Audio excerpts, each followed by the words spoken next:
Hello everyone, welcome back to summer season so another special video. तो चलिए start करते हैं। बात करेंगे वरुण बेवरेज एलटीडी, यानी कि शॉर्ट में इसको बोल सकते हैं VBL, वरुण बेवरेज। तो सबसे पहले यहाँ पे इसका प्रोडक्ट देखेंगे, फाइनेंशियल डिस्कस करेंगे और फंडामेंटल एनालिसिस करेंगे, और उसके बाद यहाँ का बिजनेस प्रोडक्ट देखेंगे, यानी कि इस कंपनी का प्रोडक्ट क्वालिटी देखेंगे। उसके बाद में डिसाइड कीजिएगा।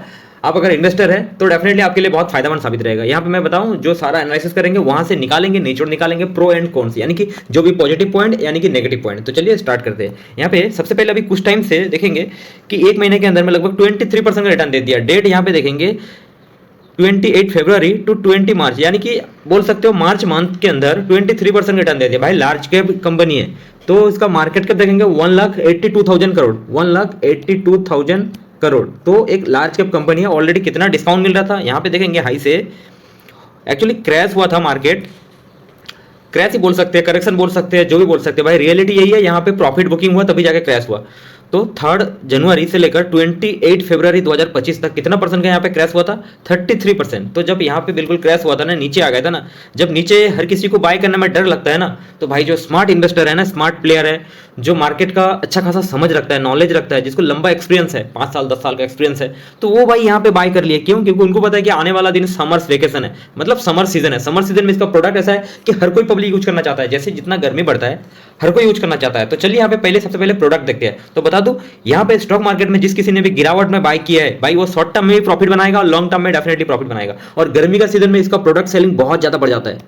तो प्रोडक्ट सेलिंग बढ़ जाएगा तो रेवेन्यू बढ़ेगा, और रेवेन्यू बढ़ेगा तो प्रॉफिट बढ़ेगा। तो चलिए क्या है इस कंपनी के अंदर फंडामेंटल, फाइनेंशियल और कंपनी का प्रोडक्ट। तो चलिए, का जो लोगो आप देख सकते हो VBL, वरुण बेवरेज। तो वरुण बेवरेज के अंदर में सब्सिडरी काफी सारा कंपनी है, ठीक है। सबसे पहला प्रोडक्ट यहाँ पे पेप्सी, जो बहुत ही काफी ट्रेंडिंग, और एक एक मैं ब्रांड का मैं आपको इमेज भी दिखाऊंगा। ऐसे इमेज दिखाने की जरूरत नहीं, आपको तो सब पता है। और पेप्सी ब्लैक करके है, और माउंटेन ड्यू काफी फेमस है, और स्टेन अभी तो काफी चल रहा है जो बहुत जोरों शोरों से। 7 अप एंड मिरिंडा स्लाइस का यार भाई काफी सारा आइटम है। और टॉपिकाना, क्या बोलते हैं, ट्रॉफिकाना। तो ट्रॉफिकाना का भी अभी स्लाइस जूस कहीं सारा है। ट्रॉफिकाना का मैं एक शॉप में गया था, इसका एक रिटेलर शॉप में, भाई ट्रॉफिकाना कहीं सारा जूस प्रोडक्ट है यार। मेरे पास अगर ज्यादा पैसा होता तो मैं डेफिनेटली बहुत सारा खरीद लेता। गर्मी के सीजन में पीने को बहुत दिल करता है, और इसका प्रोडक्ट यार हर कोई पीना पसंद करता है। यहाँ तक यार वो कितना बड़ा हेल्थ डाइट हो, शुगर का कंट्रोलिंग पेशेंट हो, यार कोई भी हो, इसका प्रोडक्ट डेफिनेटली यूज करता है। एक्वाफिना, यार वाटर में एक्वाफिना के अंदर भाई क्वालिटी है, मैं डेफिनेटली पर्सनली यूज करता हूँ। एक्वाफिना मिलता है या बिस्लरी मिलता है, मैं दो चीज सबसे ज्यादा पानी के अंदर पसंद करता हूँ। भाई मैं रेगुलर की बात कर रहा हूँ, वो जो हाई ब्रांड में बात नहीं कर रहा हूँ कि यार वो ब्लैक वाटर वगैरह, यार मैं भाई आम लोगों की बात कर रहा हूँ, हमारे और आपकी बात चल रही है, ठीक है। उसके बाद में ग्रेटो रेड और लिप्टॉन तो आप जानते हैं, और एक क्रीम बेल करके आया है। सबसे पहले यहाँ पे पेप्सी, जो काफी ज्यादा बिकता है। पेप्सी का डिफरेंट टाइप है, आप यहाँ पे इमेज से समझ सकते हो, और बताने की जरूरत भी है नहीं। आइटम है कुछ ये डिफरेंट है। तो यहाँ से आप देख लीजिए कि क्या आजकल पब्लिक को ज़्यादा पसंद है। और इसके अलावा भी नीचे ब्लैक का काफ़ी डिफरेंट ब्लैक कलेक्शन है। भाई कंपनी तो क्या है, डिफरेंट टाइप का बना रहा है। और चल भी देखेंगे यहाँ पे कई सारा, मतलब केन है, काफ़ी डिफरेंट है। तो बिकता है भाई, मार्केट में प्रोडक्ट बिकता है। गर्मी के सीजन में तो तेज़ी से अंधाधुंध बिकता है। कई बार तो मैं ऐसा देखा हूँ स्टोर में, मतलब शॉर्टेज हो जाता है, माल ऊपर से आता ही नहीं है। उसके बाद में रहा स्टिंग, ये भाई कुछ डिफरेंट कलर का है, आजकल मार्केट में आया है। जो अभी नए नए लड़के निकले हैं ना भाई, जिसकी अभी दाढ़ी अभी थोड़ा सा निकला है, भाई ये सब बहुत ज़्यादा यूज कर रहे हैं। एक्चुअली हेल्थ के लिए सही नहीं है, मैं मान रहा हूँ, लेकिन गर्मी के सीजन में यार मुझे भी पीना अच्छा लगता है। लेकिन यार मैं तो थोड़ा सा दूर रहता हूँ इन चीज़ें, बहुत डेंजर होता है इस चीज़ें। चलो एनीवे कोई बात नहीं। तो लगभग मार्केट में यार बहुत तेज़ी से सेलिंग होता रहता है इसका प्रोडक्ट है 7 अप भी बहुत तेज़ी से बिकता है भाई। और मैक्सिमम रिटेल में 7 अप रहता ही रहता है, और बहुत तेजी से बिकता है गर्मी के सीजन में। तो सेल्स बढ़ जाएगा, मुझे ऐसा लगता है कंपनी अभी आने वाला दिनों में, भाई गर्मी बहुत तेजी से बढ़ रहा है। और अभी स्टॉक मार्केट की बात कर रहा हूँ, एक इस टाइप का बेवरेज कंपनी और इलेक्ट्रॉनिक मैन्युफैक्चरिंग, जैसे कि एसी कूलर मैन्युफैक्चरिंग, भाई सच बताऊँ बहुत तेजी से फर्मों में चलने वाला है। के बाद में है मिरिंडा प्रोडक्ट। मिरिंडा का ये बोतल है, ये अलग अलग केन है, और स्मॉल बोतल भी है। तो प्रोडक्ट क्वालिटी काफ़ी अच्छा रखा है। मैं खुद पर्सनली टेस्ट किया हूँ, टेस्ट मुझे अच्छा लगता है, बुरा नहीं है। अभी कितना फ़ायदा है, कितना सही है, वो मुझे नहीं पता है, लेकिन भाई पब्लिक में इसका प्रोडक्ट ज़बरदस्त सेल हो रहा है। और मैं कोई ऐड नहीं कर रहा हूँ भाई, बस मैं इसका प्रोडक्ट बता रहा हूँ, एक बिजनेस माइंडसेट रखिएगा। और मैं इसका प्रोडक्ट का कोई ऐड नहीं कर रहा हूँ कि यार आप लोग पीना बस स्टार्ट कर दीजिए, ऐसा कुछ नहीं है भाई, पानी पियो वही बेटर है। और एक इसके साथ में है स्लाइस। भाई स्लाइस बहुत ही इंटरेस्टिंग है, सच में बहुत पहले से चल रहा है, और अभी भी चल रहा है मार्केट में। स्लाइस बहुत तेज़ी से भी बिक रहा है, और टेस्ट काफ़ी अच्छा है, मतलब मैं पर्सनली खुद ट्राई किया हूँ, टेस्ट अच्छा है। सेल्स तो तगड़ा होने वाला है भाई BBL, Varun beverage. Next Tropicana juice है, तो काफ़ी डिफरेंट पैकेट के अंदर है। तो जैसा कस्टमर को चाहिए तो उसी टाइप का प्रोडक्ट बना के रखा है। और आप डेफिनेटली एक बार इन्वेस्ट करने से पहले डेफिनेटली एक कोई रिटेल स्टोर में जाके विजिट कीजिए डेफिनेटली, जो मैं मेन प्रोडक्ट बताया उसका नाम बताया, वहाँ जाके डेफिनेटली विजिट कीजिए, उसके बाद में इन्वेस्ट कीजिए। यहाँ पे सबसे पहले समझते हैं बीबीएल यानी कि वरुण बेवरेज कंपनी का सेल्स ग्रोथ 10 ईयर 23%, 5 ईयर 23%, एक डिसेंट है, डिसेंट मान सकते हैं 20% के ऊपर, 3 ईयर 31%, टीटीएम यानी कि ट्रेलिंग 12 मंथ 25%। तो यहाँ पे सेल्स ग्रोथ निकल के आ रहा है, काफ़ी स्टैंडर्ड है, काफ़ी स्टैंडर्ड है, मतलब एक एवरेज, इससे पता चलता है कंपनी के अंदर भाई क्वालिटी है, 10 साल से एक कंसिस्टेंसी पकड़ के चल रहा है, क्वालिटी दिखाई दे रहा है साफ साफ। Next, compounded profit growth 10 year 63%, 5 year 41%, 3 year 55%। ओहो हो, यहाँ पे एक चीज़ क्या दिखाई दिया कि सेल्स ग्रोथ के मामले से भी सेल्स ग्रोथ जितना वो उससे ज़्यादा प्रॉफिट ग्रोथ यहाँ पे निकल रहा है। तो यहाँ पे मैनेजमेंट का काफ़ी कमाल दिख रहा है। तो चलिए देखना होगा मैनेजमेंट क्वालिटी और साथ में देखना होगा कि ऑपरेटिंग प्रॉफिट मार्जिन। भाई कंपनी के अंदर में यहाँ पे मैनेजमेंट क्वालिटी है, तो इससे पता चलता है कि एक प्रोमोटर यहाँ पे कंसिस्टेंसी है, सवाल आ जाता है यहाँ पे, प्रोमोटर कंसिस्टेंसी यहाँ पे दिखाई दे रहा है। और कंपनी के अंदर में एक स्ट्रॉन्ग स्टेबिलिटी दिखाई दी। इसका ये मतलब नहीं आप स्टॉक को जाकर बाय कर लो, देखो भाई इसका प्रोडक्ट गर्मी के सीजन में चलता है, मैं सीधे से बता रहा हूँ, बाय सेल का कोई रिकमेंडेशन नहीं दे रहा हूँ। तो फंडामेंटल देख रहा हूँ और फाइनेंशियल साथ में एनालिसिस कर रहा हूँ, तभी जाके वहाँ पे इसका पॉजिटिव पॉइंट और नेगेटिव पॉइंट ढूंढने की कोशिश करेंगे। चलिए यहाँ पे ट्रेलिंग 12 मंथ 25%, तो भाई यहाँ पे प्रॉफिट ग्रोथ के मामले में काफी जबरदस्त आ रहा है। तो चलिए यहाँ पे देख लेते हैं कि भाई सेल्स ग्रोथ प्रॉफिट ग्रोथ अच्छा है, तो रिटर्न कैसे दिया है 2-5 साल का ट्रैक देख लेते हैं। देखो वरुण बेवरेज जो गिरावट हुआ था ना अभी किस मंथ में, अभी ये मार्च में, सॉरी फरवरी में, जनवरी फरवरी में जो भी गिरावट हुआ था ना भाई, ये एक महीना में कवर कर दिया, 22% दे दिया। इतना बड़ा कंपनी, जब कोई बड़ा कंपनी यहाँ पे नीचे मतलब पैनिक में आके गिरता है ना, तो भाई तुरंत रिकवर होता है, एक एक निशानी है। तो स्टॉक मार्केट में ऐसा नॉलेज डेवलपमेंट कीजिए।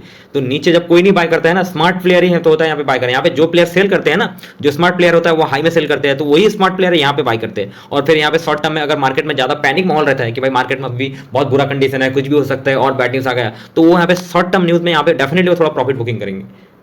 चलिए यहाँ पे मेन पॉइंट पे देख लेते हैं, अभी थोड़ा सा भटक गया। 6 मंथ रिटर्न यहाँ पे गिरावट है, 1 ईयर में थोड़ा गिरावट है, और अभी 1 साल से इंडियन मार्केट में थोड़ा सा इतना ज्यादा शेयर रिटर्न दे दिया था ना, तो फोमो में आके तो इसका पी वगैरह मैक्सिमम स्टॉक की बात कर रहा हूँ, पी बहुत हाई हो गया था, जितना सेल्स ग्रोथ प्रॉफिट ग्रोथ नहीं हुआ उतना ज्यादा स्टॉक रिटर्न दे दिया। तो foreign investor back to back पैसा निकाल रहे थे, और ऊपर से शॉर्ट टर्म प्रॉब्लम, टैरिफ वाला मैटर, और ऊपर से इंडियन जीडीपी ग्रोथ थोड़ा एक्सपेक्टेशन के हिसाब से नहीं आया था। तो ये सब कहीं सारा है, बट ये सब शॉर्ट टर्म प्रॉब्लम है। कंपनी का जो होता है ना, आप अगर लॉन्ग टर्म इन्वेस्टर है ना, तो वहां पे देखना रहता है कि कंपनी का फाइनेंशियल कंडीशन और फंडामेंटल एनालिसिस और साथ में कंपनी का प्रोडक्ट। तो चलिए यहाँ पे 3 ईयर रिटर्न, ओहो 328% रिटर्न, और 5 ईयर रिटर्न 1022% रिटर्न। भाई यहाँ पे इस स्टॉक ने मल्टीपल का रिटर्न दिया है। इसीलिए मैं बोलता हूँ ना कि आप अगर लंबा रेस का घोड़ा है ना, लंबा दौड़ना चाहते हैं ना, तो भाई कोई बड़ा अच्छा स्टॉक है ना, नीचे गिरता है ना 40-50% गिरता है ना, तो वहां पे बाय करो, ठीक है ना। कुछ नहीं होता है, कंपनी का प्रोडक्ट यार, कुछ तो भरोसा रखना पड़ता है। ऐसा नहीं आप जितना झेल पाएंगे उतना करो ना भाई, ठीक है ना। तो यहाँ पे stock market high risk high reward है। 1 साल का मैंने पी रेशो का चार्ट ओपन किया हूं, तो यहाँ पे जो एवरेज पी निकल के आ रहा है ना वो 81 है। तो उसके कंपेयर में भाई एक टाइम में काफी नीचे आ चुका है।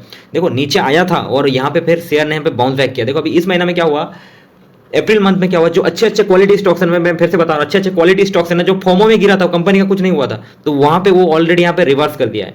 अच्छे अच्छे स्टॉक, जैसे कि मैं एग्जांपल बता रहा हूँ, जेन टेक्नोलॉजी, कई सारा स्टॉक्स में आपको क्या बताऊं, अभी वारी रिन्यूएबल में कुछ रिटर्न दे दिया, शक्ति पंप भी कुछ रिटर्न दे दिया, उसके बाद में रेयर पावर हो गया, और एसी बनाने वाली कंपनी का नाम मुझे अभी याद नहीं आ रहा है, पीबी, सॉरी, मतलब जो अच्छे अच्छे क्वालिटी स्टॉक्स है भाई, ऐसा नाम नहीं बताना चाहिए, आप लोग फोमो में आके बाय मत कीजिए, थोड़ा सा चेक कीजिए। और उसके बाद यहाँ पे देखिए रिकवर दे दिया। और 6 मंथ का देखते हैं, 6 मंथ के भी अंदर देखिए यहाँ पे एवरेज पी जो कितना आ रहा है 76, उसके कंपेयर में भी यहाँ पे नीचे आया था। जब नीचे आया था ना बैक टू बैक, तभी यहाँ पे ध्यान देना चाहिए था भाई। स्टॉक मार्केट आप ऐसा नहीं कि बिल्कुल नीचे से बाय कर लेंगे, ऐसा नहीं होता है। जब यहाँ पे भी आया था ना, तो यहाँ पे भी कुछ क्वांटिटी बाय करना चाहिए। उसके बाद में जब ये नीचे आता है ना, तो और क्वांटिटी बाय करना चाहिए, और यहाँ पे नीचे आता अगर आता ना, तो और बाय करना पड़ता। आपको समझना पड़ेगा कि मान लीजिए मेरा धंधा, मेरा कंपनी, मेरा प्रोडक्ट के अंदर में क्वालिटी है, और मुझे मेरा कंपनी में कोई दिक्कत नहीं हुआ, बैक टू बैक सेल्स हो रहा है, अभी गर्मी का सीजन आने वाला है। हाँ भाई कंपनी में कुछ क्रिमिनल हो गया, कुछ कांड हो गया वगैरह, फ्रॉडबाजी हो गया, तो बात अलग है। कंपनी के अंदर जब already back to back price नीचे आ जाता है, तो सस्ता मिलता है, वहां पे आपको क्या करना है, बाय ऑन डिप एवरेज करना पड़ता है। तो कंपनी का मार्केट का मैं आपको बताया 1,82,000 करोड़ के, भाई एक लार्ज कैप कंपनी है। लार्ज कैप कंपनी में क्या होता है कि जो बड़े बड़े इन्वेस्टर है ना, जिसके पास फंड कैपिटल अमाउंट बहुत ज्यादा रहता है, वो वहां पे बल्क में इन्वेस्ट करते हैं, डेफिनेटली बल्क। और रिटेल इन्वेस्टर क्या करते हैं, इतना ज्यादा इन्वेस्ट नहीं करना चाहते बड़ी कंपनी। क्यों? क्योंकि मैं आपको रीजन बताता हूँ। यहाँ पे डेट कितना है, मतलब 28 मार्च 2025। तो अभी यहाँ पे देखेंगे ना, 1 साल से लगभग वही रेट में कंसोलिडेट कर रहा था। बड़े कंपनी क्या होता है ना, मैं आपको बताता हूँ, तो लो रिस्क, ठीक है ना, फिर से बताऊँ, लो रिस्क लो रिटर्न, ठीक है ना। तो आपका पैसा को यहाँ पे डूबने नहीं दिया, लेकिन यहीं पे कंसोलिडेट किया। उसके बाद में यहाँ पे गिरावट हुआ, तो यहाँ पे एक बहुत बड़ा मौका बना था, और जो स्मार्ट इन्वेस्टर जिसको नॉलेज है ना भाई, वो यहाँ पे रिटर्न बना लिया है, डेफिनेटली वो वहाँ पे रिटर्न बना। तो अभी भी मुझे मौका है, मुझे ऐसा लगता है कि अभी 2-3 महीना 6 महीना तो यहाँ पे अभी गर्मी थोड़ा सा रहेगा, तो यहाँ पे प्रोडक्ट थोड़ा सेल हो सकता है। और यहाँ पे शेयर प्राइस ऊपर जा सकता है। भाई आप जितना डाइजेस्ट कर पाएंगे उतना ही बाय कीजिएगा, नहीं तो फिर यार किसी को लाइफ में ब्लेम नहीं करना चाहिए। Year on year sales growth 24%, profit growth 25%, और कंपनी का प्रोमोटर होल्डिंग यहाँ पे काफी अच्छा है, 60% है। भाई 51% अगर होता है ना तो कंपनी में डिसीजन मेकिंग बहुत अच्छा हो जाता है, मतलब डिसीजन लेने में आसान होता है। एनीवे प्रोमोटर प्लेज देखते हैं, प्लेज परसेंटेज, या भाई यहाँ पे प्लेज परसेंटेज भी नहीं है, मतलब यहाँ पे अगर प्लेज परसेंटेज होता है तो बहुत बड़ा नेगेटिव बन जाता है। एनीवे नेक्स्ट कंपनी का डेट देखते हैं, कर्जा 2826 करोड़ का कर्जा है, लेकिन कर्जा पैरामीटर में देखते हैं कि कितना है, और डेट टू इक्विटी में पता चलता है कि कंपनी का कर्जा 0.17, भाई 0.50 से बहुत ही कम है, तो इतना बड़ा कंपनी है, 1,82,000 करोड़ की कंपनी है, तो उसके हिसाब से कर्जा ना के बराबर है। और कंपनी का रिजर्व कंपनी का बुरा वक्त में बहुत ज़्यादा काम आता है, जब कोई सेल्स या कोई कंपनी में अनसर्टिनिटी प्रॉब्लम आ जाता है ना, कोविड टाइप आ जाता है, कोई वार हो जाता है, तो उस टाइम रिजर्व बहुत ज़्यादा काम आता है, तो रिजर्व कंपनी के पास अच्छा खासा है, स्ट्रॉग है। एनीवे नेक्स्ट ओपीएम यानी कि operating profit margin year on year 24%, भाई एक तगड़ा है, और साथ में देखना होगा कि ऑपरेटिंग प्रॉफिट मार्जिन कंसिस्टेंसी है या नहीं है, तो चलिए देखते हैं। उसमें ऑपरेटिंग प्रॉफिट मार्जिन यानी कि ईयर ऑन ईयर नहीं है, यहाँ पे दिसंबर टू दिसंबर आता है, तो ऑपरेटिंग प्रॉफिट मार्जिन यहाँ पे देखिए 14% और अभी यहाँ पे 20%, भाई पहले से यहाँ पे ऑपरेटिंग प्रॉफिट मार्जिन बढ़ा चुके हैं, और एक कंसिस्टेंसी, भाई अच्छे कंपनी क्या होता है ना, यहाँ पे पता चलता है ऑपरेटिंग प्रॉफिट मार्जिन से कंसिस्टेंसी दिखाई दे रहा है, really hands up.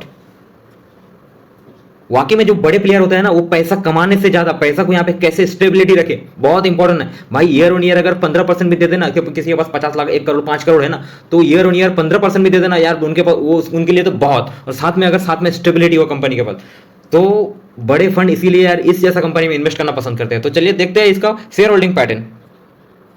Share holding pattern promoter 64.89% कब था 2022 में, और अभी दिसंबर 2024 में 60%, तो भाई थोड़ा बहुत सेल किया, उसमें ज़्यादा कुछ फर्क नहीं पड़ता, यहाँ पे ऑलरेडी अभी भी 60% है, ठीक है। सितंबर 2024 में 62% था, तो थोड़ा बहुत यहाँ पे डायल्यूट किया, सेल किया है, तो कोई ज़्यादा फर्क नहीं पड़ता है। एनीवे फॉरेन इन्वेस्टर देखते हैं कि यहाँ पे इंटरेस्ट ले रहा है कि नहीं ले रहा है। मार्च 2022 में 21% था और अभी 25%, भाई यहाँ पे प्रीवियस क्वार्टर में 24% स्टेक यहाँ पे बढ़ा चुके हैं। देखो फॉरेन प्रोमोटर ने थोड़ा माल बेचा तो क्या हुआ, लेकिन फॉरेन इन्वेस्टर ने यहाँ पे स्टेक बढ़ा चुका है, वो भी पहले से कंसिस्टेंसी काफी स्टेक मेंटेन करके रखा है, तो इससे पता चलता है कि भाई देखो फॉरेन इन्वेस्टर के पास पैसा नहीं है, इतना बड़ा कंपनी, ह्यूज बड़ा कंपनी, 21% से स्टेक मेंटेन करके रखा है, और अभी पहले 21% था और अभी तो 25%, तो भाई बहुत बढ़िया। डोमेस्टिक इन्वेस्टर 7.21 और अभी 7 तो ठीक है। पहले प्रीवियस क्वार्टर में भी देखेंगे 4.97 था, तो भाई यहाँ पे भी डीआई भी हिस्सेदारी स्टेक बढ़ा चुके हैं, तो प्रोमोटर ने माल बेचे, यहाँ पे एफआई और डीआई ने खरीदा, तो मुझे काफी पॉजिटिव पॉइंट दिखाई दिया शेयर होल्डिंग पैटर्न में। भाई अच्छे कंपनी का एक निशानी से, मैं कोई रिकमेंडेशन नहीं कर रहा हूँ बाय करने का, लेकिन भाई देखो एक अच्छा स्ट्रॉन्ग कंपनी है ना, तो यहाँ से पता चलता है कि भाई ऐसी कंपनी है ना कभी नहीं बंद होगा, ऐसे कंपनी चलता रहेगा। और किसी कंपनी का अंधभक्त मत बनिएगा, आपको क्वार्टर ऑन क्वार्टर भी साथ में चेक करते रहने का। अगर back to back sales growth profit growth दे रहा है, कोई कंपनी में फ्रॉडबाजी नहीं है, सब कुछ सही चल रहा है, तो तब तक टिके रहना। अगर ऐसा लगे कि फ्रॉडबाजी आ गया, बहुत झोल झमेला कर रहा है, तो एग्जिट कर लेना भाई। किसी कंपनी को पेरेंट मत समझ लेना, ठीक है ना। किसी कंपनी रिटर्न जब तक देता है, जब तक अच्छे क्वालिटी मैनेजमेंट सब कुछ चल रहा है, तब तक होल्ड करना, और नहीं तो वहां से निकल जाने का। और वरुण बेवरेज का यहाँ पे कुछ और एक पॉइंट देख लेते हैं। ROC return on equity 24%, ROE return on equity 22%, जो बहुत बेहतरीन है। और इसके अलावा अभी ऑपरेटिंग प्रॉफिट लेटेस्ट क्वार्टर 15%, तो थोड़ा सा पहले से डाउन हुआ है। तो चलिए year on year sales growth profit growth देखते हैं। तो चलिए यहाँ पे year on year December to December है, तो चलिए प्रॉफिट एंड लॉस में देखेंगे। सबसे पहले सेल्स दिसंबर 2013 में 2000 करोड़ समथिंग था, और अभी दिसंबर 2024 में 20,000 करोड़। ओ माय गॉड, यहाँ पे सेल देखो कितना गुना यहाँ पे डबल हुआ है, वो भी बैक टू बैक सेल्स यहाँ पे बढ़ रहा है। किस तरीके से धीरे धीरे बैक टू बैक बढ़ रहा है भाई। देखो बड़े कंपनी और साथ में अच्छे कंपनी, साथ में ग्रोथ कंपनी है ना, ऐसे ही बोलते हैं यार ग्रोथ कंपनी, स्टेबिलिटी कंपनी। और साथ में आपको ऑपरेटिंग प्रॉफिट मार्जिन बताया यार, काफी स्ट्रॉन्ग स्टेबिलिटी दिखाई दे रहा है। और कंपनी में अदर इनकम इतना भी ज्यादा यहाँ पे ऐड नहीं हुआ। चलो ठीक है, यहाँ पे अदर इनकम ज्यादा ऐड नहीं होना चाहिए। कंपनी का कोर बिजनेस होना चाहिए, तभी जाकर उस कंपनी के साथ में मजा आता है इन्वेस्ट करने में। एनीवे इंटरेस्ट यहाँ पे थोड़ा बहुत बढ़ रहा है। देखो जो भी कर्जा वगैरह रहता है ना, तो उसका इंटरेस्ट रहता है। तो कंपनी जितना बड़ा है उसके हिसाब से यहाँ पे इतना कोई, यहाँ पे देखो क्या सेल्स यहाँ पे जो रेवेन्यू हो रहा है उसके हिसाब से कर्जा कुछ भी नहीं है। एनीवे अभी नेट प्रॉफिट पहले एक टाइम पे लॉस भी हुआ करता था 2013-14 में, और 2015 से देखेंगे ना तो 2015 में था 113 करोड़, और अभी 2024 में है 2634 करोड़, यानी 26 से 34 करोड़। तो भाई यहाँ पे प्रॉफिट भी भाई बैक टू बैक बढ़ रहा है। बीच में थोड़ा सा हुआ था डाउन, तो कोई बात नहीं, बीच में थोड़ा सा यहाँ डाउन हुआ था, लेकिन उसके बाद में यहाँ पे कंटिन्यू बैक टू बैक बढ़ रहा है, कोई दिक्कत नहीं ईयर ऑन ईयर। साथ में ईपीएस अर्निंग पर शेयर पहले 0 में था, 0 रुपीज 14 पैसा, और अभी 7 रुपीज में आ चुका है। तो भाई ईपीएस भी काफी तगड़ा है। तो कुल मिलाकर ये निकल के आता है, अभी तक कुछ नेगेटिव पॉइंट मिला ही नहीं है, तो क्या करूं। Sales growth, profit growth, operating profit margin काफी जबरदस्त निकल के आ रहा है। स्टेबिलिटी कंपनी है। ऐसा नहीं मैं बोल रहा हूं कि स्टॉक मार्केट में ऐसे स्टॉक यार रॉकेट बन जाएगा, ऐसा नहीं है यार। स्टेबिलिटी आपका पैसा सेफ रखेगा। आप अगर इस स्टॉक्स को ना इस स्टॉक्स को ना जब भी क्या होता है आउट सीजन रहता है, ऑफ सीजन रहता है ना, जिस टाइम विंटर सीजन रहता है, तो वहां पे क्या होता है स्टॉक 20%, 25%, 30% नीचे गिर जाता है, मतलब उस टाइम प्रॉफिट बुकिंग होता है जहां पे हाई में जाता है, तो उस टाइम बाय करने का सही मौका होता है और आपको एक वेट एंड वॉच करना पड़ता है। उसके बाद में कहीं पे और नीचे आता है तो और बाय कर लीजिएगा, ताकि है ना जैसे ही अभी समर सीजन आ जाता है तो सेल बढ़ जाता है, शेयर प्राइस डेफिनेटली ऊपर जाता है, फिर आपका प्राइस यहाँ पे हाई में आता है तो हाई में थोड़ा सेल कर दीजिए, फिर वेट एंड वॉच कीजिए। शॉर्ट टर्म इन्वेस्टर, आप अगर लॉन्ग टर्म इन्वेस्टर है तो यार पैसा आपका पड़े रहने दो, जब भी गिरावट होता है आपके पास अगर एक्टिव इनकम से अदर पैसा आता है और एड ऑन बाय करो, बाय ऑन डिप करो भाई, मजे लो। और ऐसे एक स्टॉक में कभी मत कीजिएगा, मैं आपको बताऊं, साथ में आप रखिए इलेक्ट्रॉनिक सेक्टर, ऐसा बेवरेज कंपनी का रखिए, ईबी सेक्टर का रखिए, ग्रीन एनर्जी सेक्टर का रखिए, तो सभी स्टॉक्स में इस तरीके से यार इन्वेस्ट कीजिए और मजे लीजिए स्टॉक मार्केट में। स्टॉक मार्केट में आप अगर नॉलेज डेवलपमेंट नहीं करेंगे तो स्टॉक मार्केट आपको लगेगा कि भाई एक सट्टाबाजी है, एक यार बड़ा प्लेयर छोटा प्लेयर को खा लेता है, तो भाई यही लगेगा। नॉलेज बढ़ाइए, डेवलपमेंट कीजिए, आंखें बंद करके इन्वेस्ट मत कीजिए। लॉजिक देखिए, आप मोबाइल खरीदने जाते हैं यार, बस दुकान वाले को इतना परेशान कर देते हैं, ये क्या वगैरह वगैरह, पता नहीं 2-3-4 दुकान में चेक करते हैं, लेकिन आप स्टॉक बाय करते हैं, मोबाइल स्क्रॉल करते रहते हैं और वहां से बाय कर लिया। ऐसा नहीं चलता है भाई स्टॉक मार्केट को। और बैलेंस शीट एक बार फाइनली देख लेते हैं। रिजर्व यहाँ पे पहले इतना नहीं हुआ करता था, अभी काफी तगड़ा है, आप अनबिलीवेबल। अच्छे कंपनी का यही एक निशानी है। और बोरिंग यानी कि कर्जा, भाई एक बहुत इंपॉर्टेंट पॉइंट भी है, आपको बोरिंग कर देगा, लेकिन भाई आप ध्यान से देखिए इस बात को, बोरिंग पहले इतना ज्यादा हुआ करता था, तो अभी भी इतना ज्यादा नहीं है, ठीक है, पहले थोड़ा बहुत हुआ करता था, तो अभी इतना ज्यादा नहीं है, एक मेंटेन रखा है। और कैपेक्स भी कंपनी हर बार यहाँ पे कर रहा है, काफी बड़ा कैपेक्स यहाँ पे कर रहा है। कैपेक्स मतलब कंपनी को बड़ा जैसे फैक्ट्री वगैरह और इनोवेटेड ओपन करता है। और टोटल एसिड भी काफी जबरदस्त है भाई, काफी जबरदस्त है, मतलब बड़े कंपनी का यही निशानी है। मुझे अभी तक कोई नेगेटिव पॉइंट मिला ही नहीं है, तो मैं क्या करूँ, पॉजिटिव पॉइंट मिले, लेकिन आपको स्टॉक प्राइस रॉकेट नहीं बनाया देगा, ठीक है। मैं आपको एक ट्रिक पॉइंट बताया कब खरीदना चाहिए और कब सेल करना चाहिए, और लॉन्ग टर्म इन्वेस्टर है तो क्या करना चाहिए। Thank you so much watching this video. Buy sell का कोई रिकमेंडेशन नहीं है आपको। अगर मेरा वीडियो अच्छा लगे तो भाई एक सब्सक्राइब तो कर दो यार, और अगर अच्छा लगे तो, और बुरा लगे तो डिसलाइक करो यार, कोई दिक्कत की बात नहीं, ताकि मैं और वीडियो बेहतर करूँ ना यार। आपका कीमती टाइम मैं ले रहा हूं, तो या आप कीमती टाइम देके देख रहे हो, तो कुछ वैल्यूएबल कंटेंट होना चाहिए। और आप सुझाव देना चाहते हैं तो कमेंट्स करके बताइए। Thank you so much watching this video, goodbye. फिर से लौटेंगे एक अच्छे वीडियो लेकर, लेकिन आप कुछ कमेंट्स कीजिए तो भी पता चलेगा ना भाई। Thank you.